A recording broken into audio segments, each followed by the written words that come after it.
Ano pa? Sino to? House Speaker spokesperson Abante says Senate killed 200 wage hike bill. Talaga? Kala ko inaprubahan na yan. Panoorin nga, ano yun nga natin? Let's check it out. May spokesperson bigla yung House. Senate did not want to convene a bicameral conference committee on the proposed minimum wage hike bills and preferred their version of the measure be adopted instead.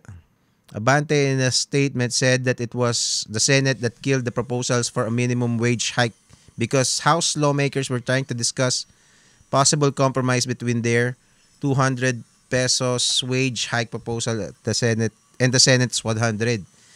So 200 ang pinopropose ng House pero sa Senate 100 lang. According to Abante, it seems the 100 wage hike is too low for House members' preference. Okay. The reason is simple. The Senate does not want to talk. What they want to happen is we just accept their 100 bill entirely. Why? Why is the Senate shortchanging the workers? Abante asked. Okay. Pagdating sa ano kasi, sa let's take a nuanced take on this.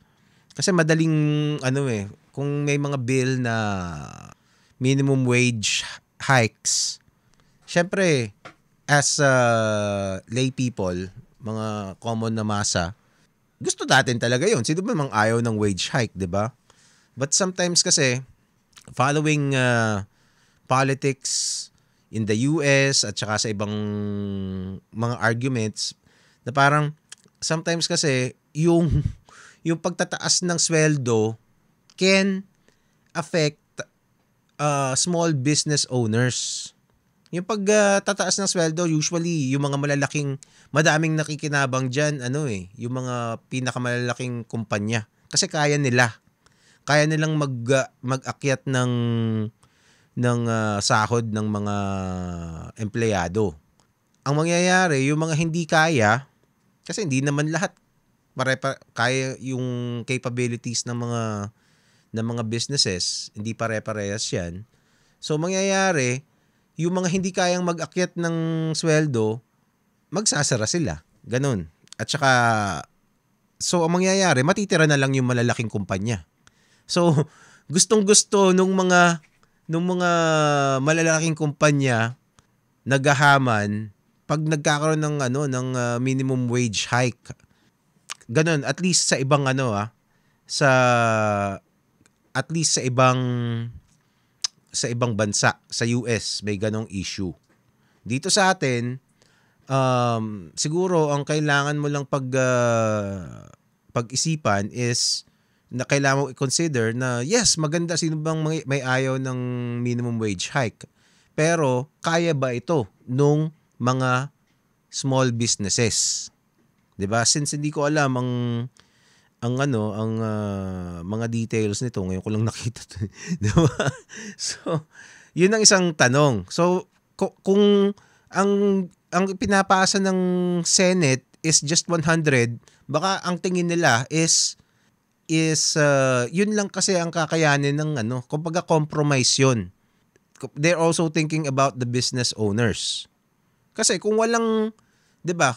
Kung walang business owners, kung magsasara yung mga business owners, sinong pasuswelduhin mo? Mataas nga yung minimum wage, wala namang trabaho. 'Di ba? So yun ang mangyayari. So kailangan pag-isipang mabuti. Kung hindi yung basta magbibigay ka ng magpapasa ka ng mga wage hikes without studying first. Diba? Kainaro. Okay, magandang hapon sa iyo. Actually, ginagamit nga ng katwiran ng malalaking kumpanya ang maliit na kumpanya para harangin ang wage increase. Sa paanong paraan dito? Ginagamit ng katwiran ng malalaking kumpanya. Pero paaring sinasabi lang nila yun eh. Kasi pag nagsara yung may mga yung mga ibang companies kasi hindi nila kayang magano, they can't afford to raise their wages. Lalo na kung medyo madami-dami sila. Kumbaga, a growing business, meron silang 100 employees. Medyo malaki na 'yon, ha. Hindi na siya parang karinderya lang, 'di ba? So yung mga 'yon nasa crucial ng growth nila, tapos biglang magtataas ng hindi ko sinasabing hindi wag tayo magtaas ng ng sweldo. Kumbaga, syempre pabor tayo diyan, pero kailangan pag-aralang mabuti based on the current situations ng mga businesses din. Kasi kung walang mga business owners, walang mga kumpanya, wala ring trabaho. 'Di ba? Kahit anong laki ng diyan, ng minimum wage, pero wala namang opening, walang silbi 'yun, 'di ba?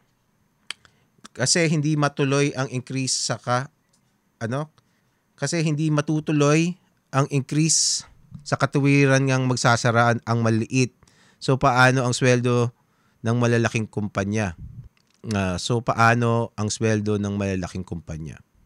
Kasi let's say yung SM, kaya nilang kaya nilang gawin 'yun, kaya nilang mag-increase. Kaya yung mga Ayala, 'di ba? Kakayanin nila 'yan. They're gonna take a hit. Kumbaga pero mas malaki yung magiging hit ng mga maliliit na businesses. Yun lang yun. And mas mahina yung capability nila to sustain that kind of new expenses. Kaya may tendency, kung hindi nila kakayanin, pwede silang magsara talaga.